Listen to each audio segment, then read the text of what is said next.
Today I'll be teaching you guys how you guys can change your location on Spotify.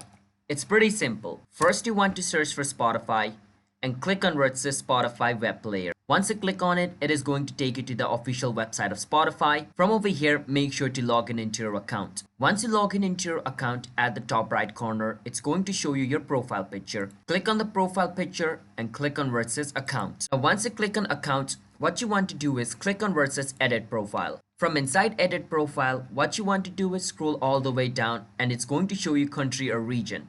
Click on it and choose whichever country you want. Now the reason I'm not able to change my country is because I have Spotify Premium. So for people who have Spotify Premium, when you're buying Spotify Premium, you have to register your account according to which country your card belongs to. So I have registered my card in Nepal, so it shows me this.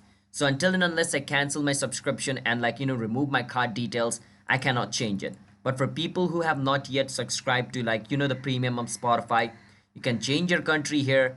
And then to confirm the change, you need to enter your password here to confirm that you are the owner of the account. And click on save profile and your changes will be saved. So that is how we guys can change region or country on Spotify. Hit the subscribe to our channel How to Guide. I'll see you guys next time.